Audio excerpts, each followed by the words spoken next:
Hey, welcome to another edition of Mississippi Stories. I'm your host, Marshall Ramsey, editor-at-large at Mississippi Today. And of course, today's episode is sponsored by our good friends at UMMC. That's the University of Mississippi Medical Center. And we'll tell you a little bit more about them at the end of the episode. But today's episode came from a trip to Boston. I'm not kidding you. I literally was on the Boston Tea Party ship, throwing boxes over the side. And I took pictures of it, posted it on Facebook, and I get bumped from our guest today saying, well, there is tea that's grown in Mississippi. And I did not know that. And I thought, what a great story. And so I'm very happy to have Jason McDonald on us today. He's with the Great Mississippi Tea Company. I guess you and Timothy Gibson are partners on this and have been doing this now for a decade. But it's just a great story of resilience and entrepreneurship and bringing something beautiful back to the land. In Mississippi, we think about all the things we grow. We grow, of course, a lot of soybeans and a lot of cotton and a lot of corn for ethanol. But to be able to think to turn land into something to make a cup of tea. And, for me, by the way, here is a cup of tea with my manatee. It is a Mississippi Sunshine from y'all. Thank you very much for that. So, Jason, welcome. It's good to be able to have the conversation with you today. Well, thanks. Thanks for having us. Yeah, it's a great time and glad you're enjoying the tea. So that, just to let you know, that's Mississippi Sunshine's a yellow tea. And so very few people, if they haven't been to China, have ever had one. And it's a fermented tea. So it ferments for 5 days and it's made in the style of green tea, but then the fermentation turns it yellow. So yeah, and I think that's an important place to start, I guess, that all tea comes from the same bush, but the difference in types of tea comes from the processing. Yep, that's correct. Now, of course, that's around the world, but in the United States, we can label anything tea. So if it's herbal, it's a tea, all that. But yeah, in general, yeah, if it's actual true tea, then that's correct. So, and what I did not know, and I guess I should have known this somewhere along the way, I just thought there was a tea plant and that produced tea, but actually there is a tea plant. It's called a camellia. It's a type of camellia, very similar to what I guess we've already had that here. So I guess it should have been a no-brainer that you could grow tea here in Mississippi, but you kind of came across it by accident, didn't you? Yeah. So back in 2012, I was on vacation in Savannah and got served a tea packet at the hotel that I was at. And it said Charleston Tea Plantation. It's the only tea farm in America. And I asked the waiter, I said, how close are we to Charleston? And he said, well, about an hour. So I said, all right. So I called Timmy and said, do you want to come over the weekend? He said, sure. So I flew him up and we went and stayed the weekend in Charleston and went out to Charleston Tea Plantation. And they said it was a camellia that needed high heat, humidity, ample rainfall, and acidic soil. And I knew my grandmother had grown camellias. Actually, back in 2010, a cousin and I had a conversation about things we weren't going to be when we grew up, I guess. Hers was that she wasn't going to be a teacher. And I said, I'll never be a farmer. And in the last 12 years, I've become a farmer and she's been a teacher. You should have said millionaire or something like that, or multimillionaire. Yeah. So we found that out and just really we bought 6 plants, I think, off the internet and put them in the yard. And we said at the end of the summer, if these grow, are still alive, at least one still alive, we'll look into it. And so around October time of that year, I went into the Mississippi State Extension Office and I said, don't think I'm crazy, but I want to grow tea. And Rebecca Bates, who was the extension agent at the time, said, well, I know it's a camellia. I said, well, about as much as we do. And off we went. But, prior to that, I just figured it grew amongst the corn in Iowa. I had no clue where tea came from. Yeah. But I mean, number one, it's great to have the resource like the Mississippi State Extension Service too, to begin with. Oh, right. Yeah. And I think we take that for granted because, we work with a lot of growers across the country and we'll say, go talk to your extension agent. And And they do, and the extension agent is terrible. Like it's just not that big of a thing outside of agricultural states. So yeah, it's Mississippi State's been great, and we work in Louisiana too with some folks, and LSU's been great. The universities in general have been quite interested in it. So. I think it's ironic that you were in Savannah, because Savannah was actually founded to be, they planted mulberry trees there to grow silk, because that was the whole point on that, because they wanted to get around having to deal with China and so forth. And, suddenly your tea dreams were born there. But I just take it from that conversation that you had been thinking about doing a tea farm up until that point.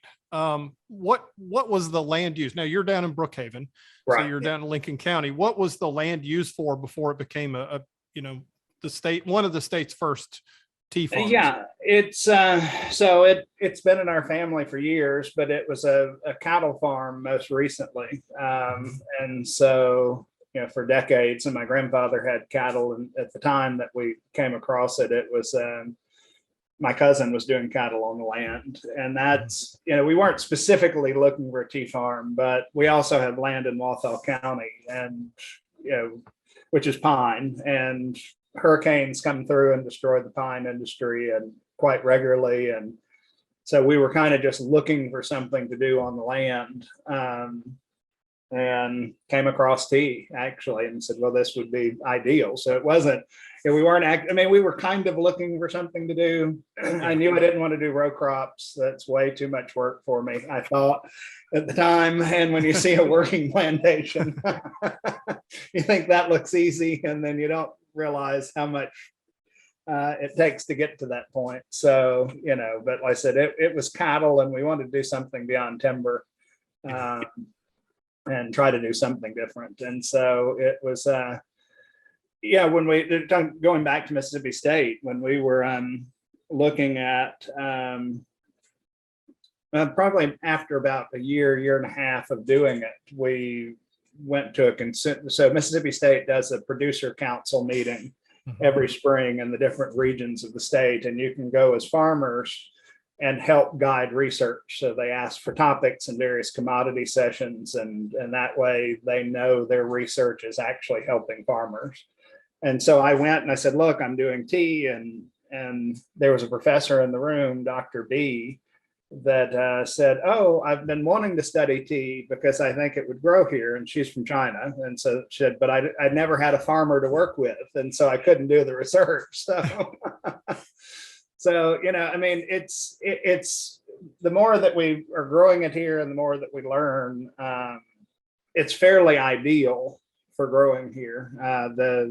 But the main thing to know is that probably in the last 10 or 15 years, there's been a specialty tea market, which is high value, high dollar, single origin tea. So we're not growing tea bag teas, we're growing loose leaf, as you know. And so that allows us a higher sales price for our tea.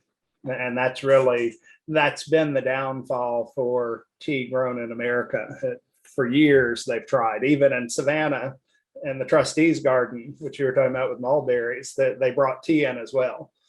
And it was originally there. And it was so labor intensive, and the price of it was so low that it just really didn't make any sense.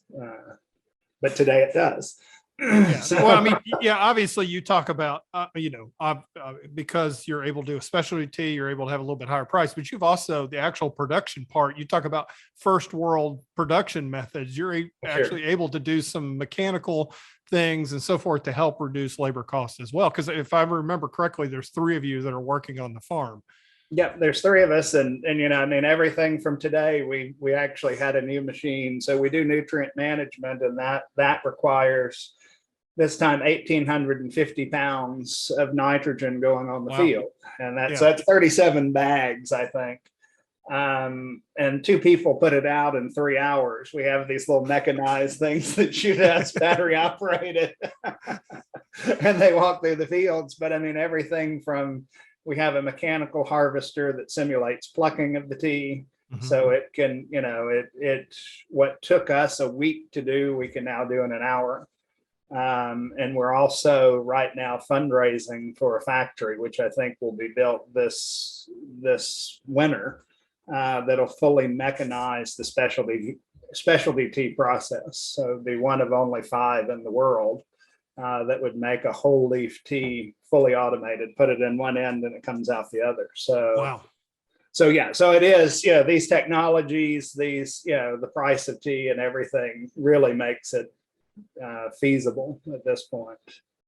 But you talk about that fundraising for a factory. How do you go about that? I mean, obviously you got to go with your business plan and your family and friends. Yeah, exactly. Family and friends. I mean, that's even, and it's been, we teach classes on the weekend too. And actually one of the people I heard back from was someone that was a student last year. He's a doctor in North Carolina that's been following the progress on Facebook. I mean, we've from the very beginning, this process has been 11 years on Facebook, showing every single step. Yeah. And, we've gotten followers and actually one of those started following us on Facebook, took our classes last year and pledged to help us with a quarter of the cost. So that's, wow. So that's a great student right there. That student gets an A. Yeah. Well, like I said, I mean, it came to we're having to prove the model. I mean, we went in to talk to Land Bank years ago. And I mean, I don't blame them, but it's one of the things where like, there's no model to loan on what you're doing. Yeah. And so, but once you do it, there'll be a model. So literally from the time you bought those plants on the internet to the time you were having this conversation, you have literally been a trailblazer from the get-go. Yeah, pretty much. Yeah, that's been and along the way, I mean, we've won. It's not just at the very beginning, there was Dr. Nagel at Mississippi State when we were looking at this, said there's 3 questions that have to be answered. And one is, can you grow tea here? And he said he was fairly certain we could. Yeah. He said, can you make a tea here, a good tea? He said, I don't know. And can you make enough off of that tea that you've made to cover cost of production? He said, I don't know. So we've answered the other 2. And again, we think it's good tea, but we also have about eight awards, global awards that say it's that we at least stand up to world standards. So, so that's kind of, we focused on quality and mechanization and really trying to make a difference with it. And part of this, there's also a social aspect to it, or social activism. There's countries that are coming off of plantation models and exploitation of workers. And if there's no model there for them to follow, people are going to starve. And so part of this creating a model in a first world country is to show that it can be done. And this is how you can move away from kind of exploitative labor. So that's, one of the other missions that we do here. So that's a win all the way around. And anytime you do a business, and particularly in the world we live in now, you have to have multiple income streams. And obviously you've been able to do that. You do agritourism as well, and right. Which I think is an incredible concept. Tell us a little bit what that means, what agritourism is. Yeah, so we do by appointment only. We do some tours and people can come and they can book with us just to kind of see an overview of what we do. That's about an hour and a half. And then we also offer some packages to where people can come for 2 hours or 4 hours, and then some where they can even come for a day or 2 and can make the tea.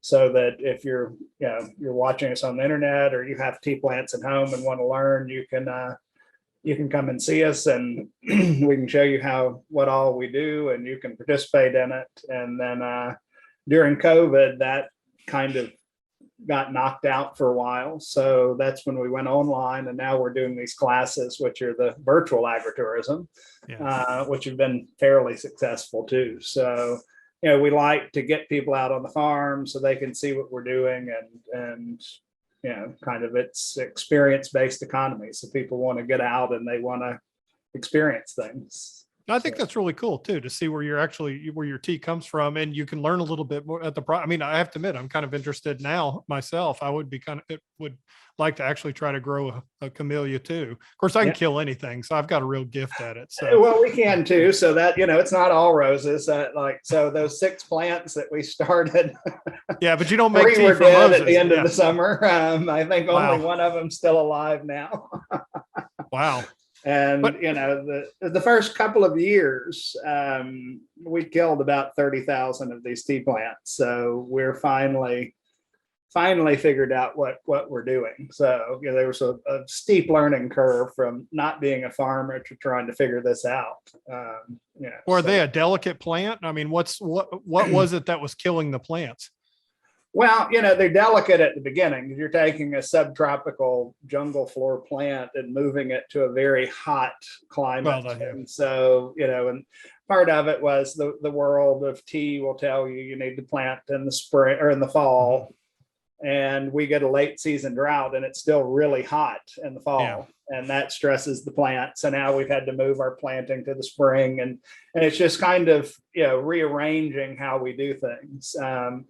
We've got to have irrigation. Last year we didn't need it. This year we've been running it full steam ahead. It's and so some of the things that it's not exactly the same climate and same conditions. So it was, like I said, the steep learning curve, and they're fairly delicate the first year or two getting them out there. Now, once they establish in, I think you could run them over with a bulldozer and they're still going to come up, but it's really getting them to establish. Well, so that's the thing. I mean, it's like the scientific method. You're just constantly experimenting and seeing what works and doesn't everything else. But then you also, not only you had to learn how to keep the plants alive, but then you had to figure out how to harvest the tea and then how to process it. Tell us a little bit about what is the process from obviously you plant the camellias, and it's Camellia sinensis. Is that right? That's sinensis. Yeah. Sinensis. Yeah. That's the type of camellia. So you've got the plants growing great. So at that point, that's when you actually have to harvest tea, which you can do mechanically, like you were saying, and then you have to process it because you have several types of teas for sale, which all are involved in the processing part of it. So tell us a little bit about the process of processing. Yeah. So well, we kind of glazed over the first 5 years. So you're training the plant all the way up for 5 years. So you weren't harvesting tea at the beginning? No. Okay. So it's actually, we started harvesting probably around 2016, 2017 in very small amounts because it takes 2 years from seed to nursery, then 3 years in the field, and then up to 5 years to get it to full production. But once you're there, the plants are good for 100 years. So, it's just the initial startup. Mm-hmm. So the way we process the plant or process the tea, you can either hand plug or up until this machine we've been prototyping with Williams Harvester, they've had cutting blades, almost like a large hedge pruner on wheels that would come through and blow the clippings into a bag.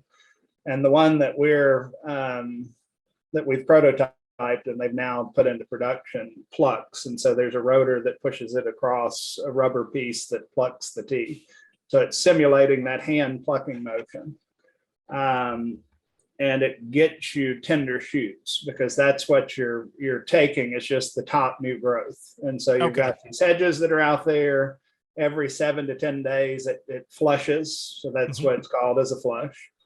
And you're taking that new growth.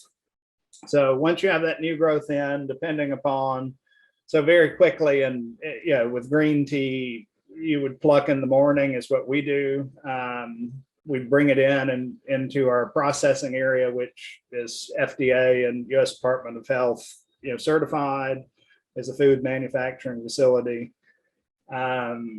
We would wither, so you're removing moisture in a controlled way. So the room's at about 40% moisture or 40% humidity and about 74 degrees. And we try to reduce out about 20% of the moisture in the tea, in the leaves. So if you're starting with 10 pounds, you'll get down to 8 pounds. At that point, you've got to keep it green. And so you need heat involved because there's an enzyme that turns it brown. But that, if you get the leaf above 155 degrees, you kill that off. So we use steam. Some people put it in a wok. So it gets steamed, and then there's a rolling machine that rolls it, and then it dries it, so it stays green. If you're doing black tea, we would actually pluck in the afternoon, and then it withers overnight for about 16 hours. And we get it down to about 60% left. So you have to start with 10 pounds down to 6 pounds. And then we would roll it until we get everything kind of mashed up and destroyed. But still keeping the whole leaf. And then you oxidize it. So you leave it in a controlled environment for about 4 hours, and it turns from green to brown. Mm-hmm. And then that's where it gets dried after that. So that's the kind of the difference between the two, is the oxidation step. Now, when you get into oolongs and yellows, it gets totally different. But so I had mentioned before that yellow is, you start off at green tea, and instead of drying right after rolling, we put it into vacuum seal bags and then put it into a sous vide immersion circulator for 5 days at about 105 degrees. So it does a anaerobic fermentation. Mm-hmm. And so you get all of the health benefits of green tea without the bitterness of the green. And so a lot of people like that. And then oolong takes about 36 hours, and it's a very difficult process that I don't know if I could go into at this point, but it does actually require sun withering. So you have to do it under sunlight, but we can't do that with FDA because it can't be outdoors because birds are flying over. Oh, yeah. And so we use UV lights indoors and simulate it being under the sun while being inside. So, those are some of the things that we've had to do, sort of everything from the UV lights to actually doing the sous vide immersion circulator, because in China or other places, they aren't bound by some of the health regulations and food safety regulations we are. And so you have to kind of rethink the entire process, even down to our machinery that I order out of China. They want iron and steel faces to the machines, and we have to have stainless steel. Oh, wow. Yeah. So you have to get it custom manufactured to have the stainless steel, and all sorts of different things. So you're dealing with regulations, then you're dealing with having to figure out ways to being able to harvest it cheaply, and then my question for you is, literally, you're 5 years into this before you can start actually producing product. So you went into it knowing that, oh yeah, we're not going to really have any revenue for the first 5 years of our existence. Yeah. We went in knowing we weren't going to break even till year 9. Oh, wow. But we're timber. But here we are. Yeah. Well, we're timber farmers. So it's a 35-year crop. So I mean, it's not like the same thing if you go into blueberry farming. I mean, it takes 5 years for the bushes to grow. So I mean, I will say that is the detriment of, we've seen a lot of people come into this business, and we've seen a lot of fail out of this business. And it's been that 5 years doesn't sound like a long time. 9 years doesn't sound like a long time until you're living it. Right. And somewhere around year 3, you just want to give up, because it's not cash burn over 5 years. It's cash burn at the very begining, because there's all of this upfront cost, and then it's, it tapers off, and you're like, I've spent everything. I think at year 3, I'd lost my marriage. I'd lost I'm like, what have I done? And that's actually, we had a person over that helped us. We plucked a little bit of tea, and that's actually the year that we won the Tea of the United States awards. We won 4 awards in Hawaii. And I needed that win at that moment, because I was ready to give up everything. And we won first in black tea, first in oolong, and first and second in green tea. And I said, okay, well, that's the second question answered. And so what would you have done though? Do you think you would have walked away from it? Well, we we were actively seeking land. I had actually downloaded Duolingo on my phone because I had taken Spanish at Millsaps, and of course in high school too. And I was brushing up on my Spanish because I was moving to Costa Rica. So yeah, it was that close. Okay. We settled on Hawaii for a while, and we did some Hawaii tea co-op business out there. But with the volcano that came through and then COVID, that business pretty much shut down. And but we were about to walk away from it, and I know, I mean, that's even like our friend Thomas at Longleaf Tea Farm in Laurel. He kind of got to that year, and he said, "You told me year 3 was going to be difficult," and it's like, yeah, it gets pretty rough. But just hold on, it'll be okay. So, well, ballpark, how many tea producers are there in Mississippi right now? Right now, there's 3 of us that I know of. Of course, Longleaf is limited production, but they're starting to ramp up. They were recently on HGTV's Hometown, earlier in the season. And then there's Pearl River Tea in Poplarville, Mississippi. It's part of J&D Blueberry Farms. It's actually, the farm is up for sale down there. So, they're retiring out. And so if you want a tea farm, there's one, but it is a blueberry farm as well. And it's a massive undertaking, but it is for sale. So if somebody wanted, they do have bushes up and going, and machinery there too. So, that's, it's, part of it is that as more and more, as our successes start building, and of course having the model, then people come in. So there's some that are popping up in Louisiana, and we really do. Of course, there's some. I mean, we work with U.S. League of Tea Growers, and there's some out in Hawaii and California and Oregon. But I honestly think that because of cost of production and cheap land and labor costs and different things, that the Gulf South region, if there's going to be a producer on a large scale, that it's going to be somewhere around this area. So, and you got the climate and the acidic soil. Oh yeah, most definitely. Well, I mean, sometimes not the rainfall. Right, I know. Which I guess is good for cotton farmers, but everybody else, it pretty much drives crazy. All right. So you start out with a handful of plants. How many acres have you got going now? Yeah, so we're a little over 6 acres, and that's wow. And we plant, but there's 5,000 plants per acre, so it's about 30,000 plants that have all been hand planted, and we're gonna get up to 10 and probably stop. So we've got about 2 or 3 more years of planting, and then we're gonna stop. But that gives you, around here, we can get about 2,000 to 2,200 pounds of made tea a year per acre. So that's a lot of tea. That is a lot of tea. That is amazing. Well, that is amazing. And two, I mean, your website's fantastic, and your marketing is really polished and good. And are you doing that also, or are you no pun intended, are you farming that out?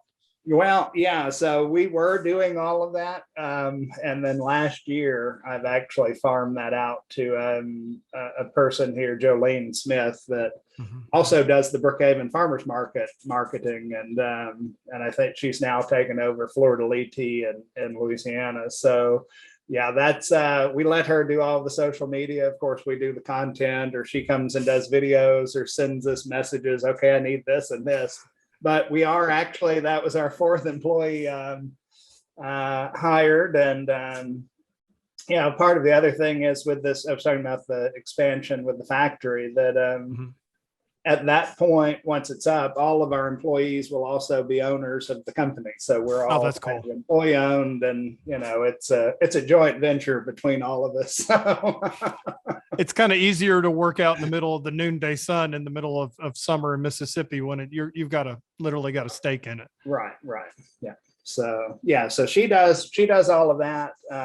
We She did does a all great job. Yeah. it really, mine, well, the complaints, of course, because I'm pretty aggressive in sales. Last year around this time, the complaints were only hear from you in emails whenever you've got something for sale. So I said, well, okay. So I contacted somebody, said, okay, can you do some other posts beyond sales posts? Because that's the one, I'm the one that forked out all the money and need it back. And it's like, can you put a softer side to us? So she's done a wonderful job. So yeah, it's helped business a whole lot, because we can sometimes lose sight that people want the story too. So yeah, I mean, like I said, that's kind of what intrigued me too. And once you reached out to me, and I looked y'all up and read your story, and I thought this is really cool to literally trailblaze a whole industry, not only in the state, but pretty much in the country.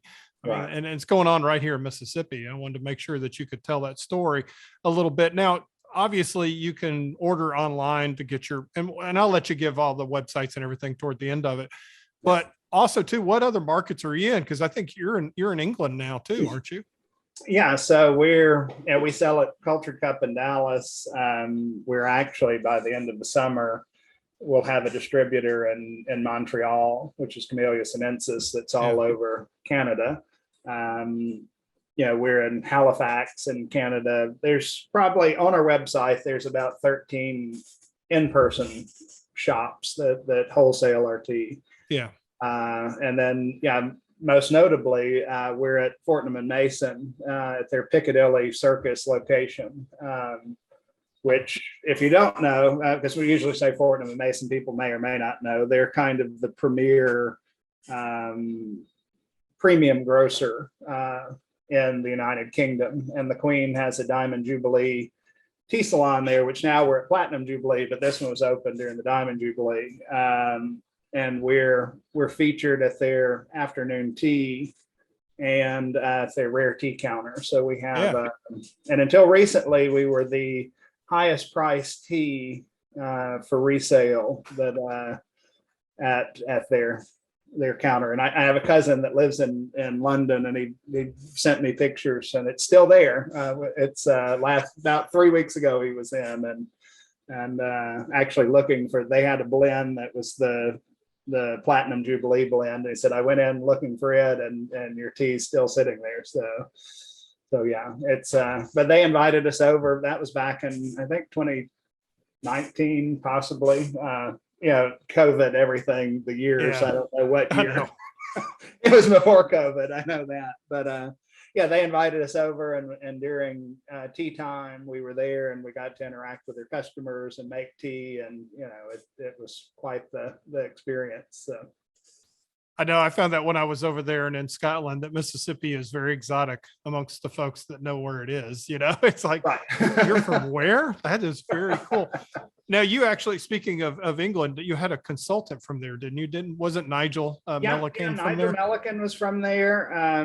Now he's in Ireland because of Brexit. And then, and also the person that came over in one of the articles, I think you shared, Beverly Wainwright, is from Scotland. And so she was actually one of the ones that helped us get into Fortnum and Mason, and really was our first teacher of how to make tea. So she'd spent some time in Sri Lanka. Oh, wow. And Nigel for Unilever, which is Lipton tea, I think has grown tea on every continent except for Antarctica. So when we were looking for a consultant, we found him, and we had decided in October of 2012 that we were going to do this. And by the first week in December, he was already on the ground. I'd located him and had him here. So he had been with us the whole way. And so it was very important to have somebody that could help us adapt some of the tea growing rules.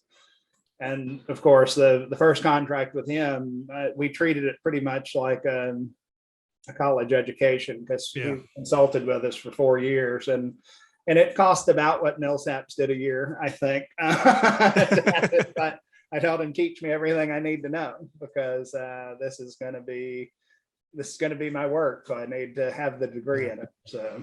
Yeah, but I thought that's it's very brave to do that, but also it was very wise to do that, because like you're talking about that learning curve, it would have been like Mount Everest trying to figure this out on your own just by Googling stuff. Well, yeah. So Googling got us to, we knew that we needed 5,000 plants an acre, and we knew that we needed 10 acres. So we knew in our head, these were the things that we needed to make sense. So I brilliantly, before hiring a consultant, ordered 60,000 tea plants from a commercial nursery in North Carolina to be delivered 18 months after the order. Not knowing, and then it's 10 acres, and we plant 10 acres of pine trees in a morning, so had no clue. And so my brilliant maneuver got us 60,000 plants on the way. And when my consultant showed up, said, "You did what?" It's like, yeah, they're on the way.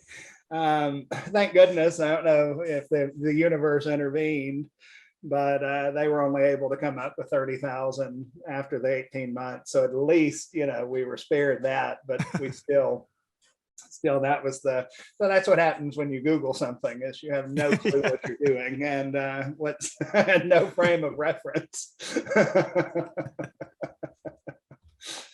Well, how many, right? Like I said, I've been drinking the Mississippi Sunshine, which I have my bag of it right here. If I can actually get to where it can be seen, probably backwards, but it's fantastic. So I've been drinking. How many different types have you got now?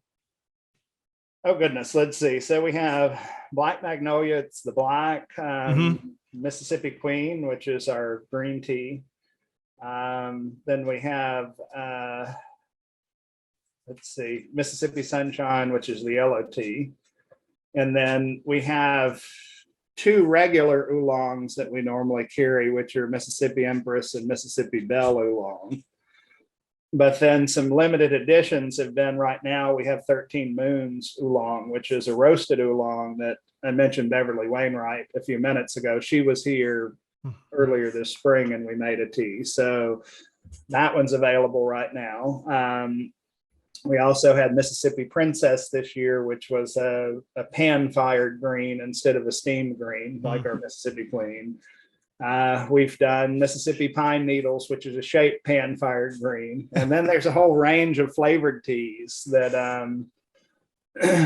from Grilled Southern Peach, which is a black and oolong blend that's smoked, which we don't have yet this year because of seasonality.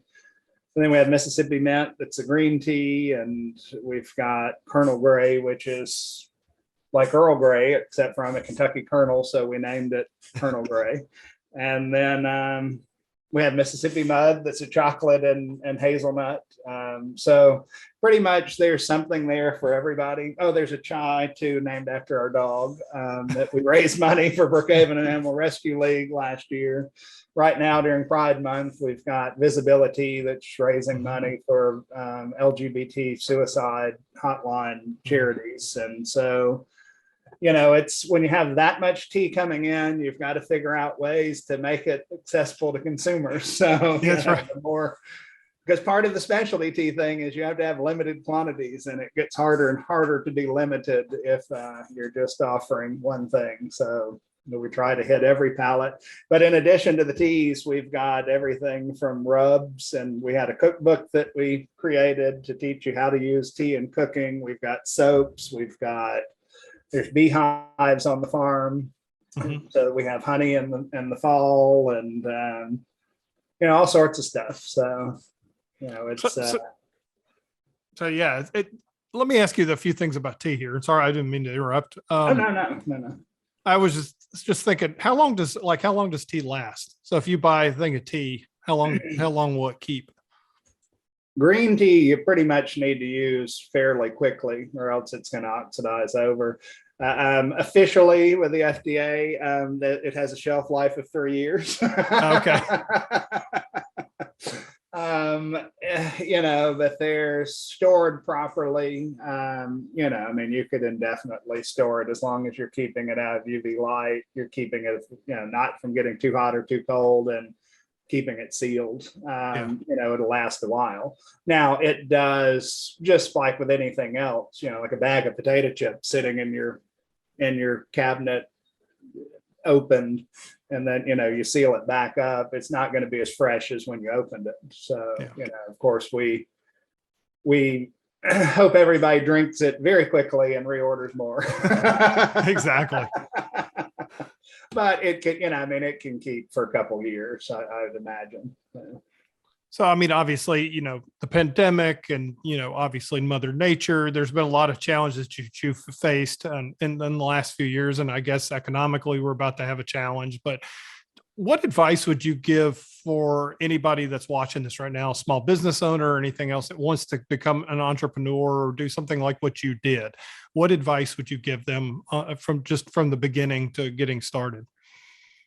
Mine is just go all in. I watch enough Shark Tank to see that, even Mark Cuban was eating ketchup sandwiches. That's and especially in farming, one of the jokes is how do you make a small fortune in farming? You start with a large one. But, it was go all in, because the first year or two, even though we ordered all of these plants and we had brought over a consultant at pretty great expense, there was a PhD student at Mississippi State, Judson LeCompte, that came down. He said, when are you going to start making decisions like this as a business? And so Wow. We were still making decisions like it was just a major hobby. And not making business decisions. What's the difference, just for those who may not know what the difference would be between that? Well, with a major hobby, here's one that just happened this week. So I have to put down 300 pounds of nitrogen a year, and it's got to be split up. And right now our fertilizer went from $11 a bag to $22 a bag. So now instead of $350, I'm spending $750 on fertilizer. If it's a hobby, maybe I just say, I just want to spend $350 on fertilizer. So I only put half the amount out. Yeah. But I know from a business perspective, I need to put this out. It will create 1,000 pounds of tea for me. So this is 86 cents a pound of production. Even though that's worse than 44 cents, it's better, it's not eating that much. But that type of thing where it's, or we've got, I just recently worked with someone consulting, and they wanted to know everything I did because I gave them the initial report of what I would do. And they said, oh, no. We've got to do all of this in 40 hours in a week. And I'm like, how do you farm in 40? It's like, well, I don't know, but we need to find the right machinery to get this to fit into my schedule, because I have another job. Mm-hmm. And it's like, well, so we were lucky to be able to go all in, but it's and the other is pivot. During COVID, that was the main thing. When agritourism dried up, we started teaching online. And when people kept saying I'm caffeine intolerant, we said, okay, or I don't drink tea. We started making soap so they could still buy something.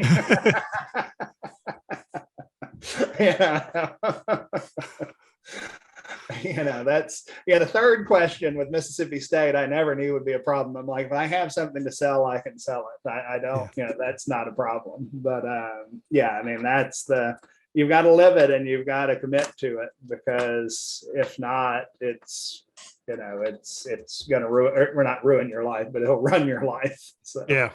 Well, what did you study at Millsaps, just out of curiosity? So I have a BA in religious studies and a minor in sociology. And then I also attended 1 year at Mississippi College School of Law. So but had been around businesses and entrepreneurs and things in my family. So just kind of decided to go that route. But so the law definitely helped with the regulation end. Yeah, I would think the religious study probably helps you too. Please don't let these plants die. Please don't let these plants die. Right. Do a lot of praying over that as well. Jason, I really appreciate you taking the time today, because this has been fascinating, and I need to get down there and check and make an appointment to be able to come down and see how everything's.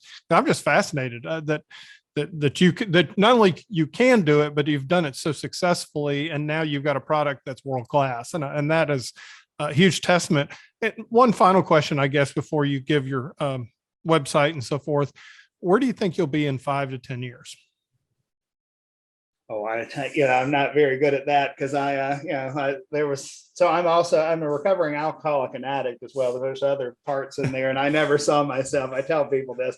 I wasn't supposed to live after 35, so I really didn't have a plan. So every morning that I get up, it's all new and not planned. But I think we're trying to build this factory, and I really think that once the factory gets in place, that we'll have a model to start going mainstream into kind of the coffee shop sectors and food service sectors. And once that happens, then it's a legitimate model. It's no longer looked at as being kind of a large hobby or this or that. And so, it would stand on its own.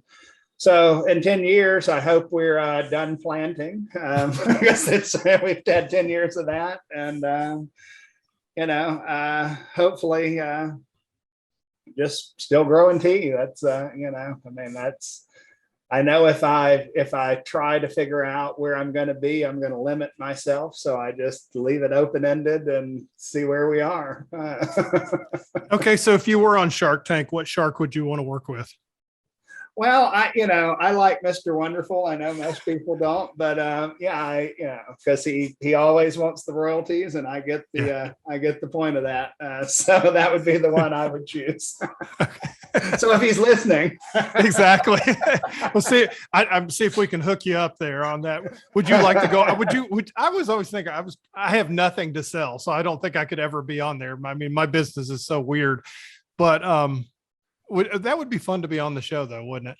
Yeah, I think so. Yeah. And so Mr. Wonderful, which is Kevin O'Leary, actually did years ago, invested in a tea company that came through. They were they sold the Jamba Juice, and he made a comment at that point that he would rather invest in a mom and pop tea company than most of the stuff coming in. So really? There could be the possibility, I think. Well, if I turn on my TV and I see you on there, I'll cheer you on. So. Yeah. Well, Jason, once again, thank you so much. This was great. Throw out the website and how folks can get in touch with you and how they can get some of that tea in their mug. All right. Well, great. Yeah. So it's greatmstcompany.com. And from there, you can do the shopping, and you can also can request a tour, because we don't allow people just to show up, because there's only 3 of us here and we have to kind of schedule it. So everything can be done through there. They can contact us through the website, or they can call us at 601-823-4295, or send us a message at info@greatmstcompany.com. So. Fantastic. And I can tell everybody that from firsthand experience, it's really great tea. And y'all have done fantastic. So thank you. Thank you. I appreciate it. Well, let me read this real quick and then we'll say goodbye. The University of Mississippi Medical Center is the state's only academic medical center. Its education, research, and health care missions share the objectives of improving the health of the state's population and eliminating health disparities. Located in Jackson, UMMC encompasses 7 health science schools, including medicine, nursing, health-related professions, dentistry, pharmacy, graduate studies, and population health. Medical Center's health care enterprise includes the state's only level 1 trauma center, only children's hospital, and only organ and bone marrow transplant program. The Medical Center is also home to a telehealth center of excellence, one of 2 in the nation. For more information, visit http, basically umc.edu. Jason, I got to tell you, when I had cancer back, I'll do the math now, 21 years ago, I started drinking green tea, and I drink a ton of it now. Tea is very good for you. Oh yeah, and we actually, talking about cancer, we've been working with MD Anderson for the last 3 years, sending them fresh leaves. So when they're about to publish something, I don't know exactly what, but yeah, our leaves have been used in cancer research as well. So okay, I just buried the lead there. I mean, seriously, that's fantastic that they're doing that. That they're doing so are they doing it on green tea or what?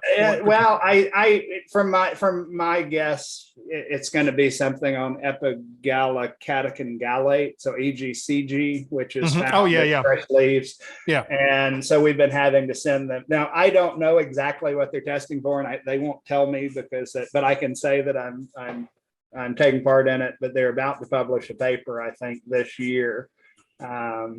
and it'll be all, of course, will be mentioned in the paper, but their findings on everything. So, Oh, congratulations. Forget Yeah. about medical marijuana, medical tea, man. That's yeah, great. yeah. Yeah, I got to tell you, that is exactly what I remember reading up on that. That's why I started drinking green tea. It was that exact compound, that chemical that you were talking about was a very thing. Very cool. Well, Jason, thank you again, man. You got to get back to work. You got to get back out in the field. All right. Okay. Thank you so much. All right. Bye-bye. Thank you for watching this episode of Mississippi Stories. Make sure to subscribe to the Mississippi Today YouTube channel and click the bell to be notified every time a new video uploads.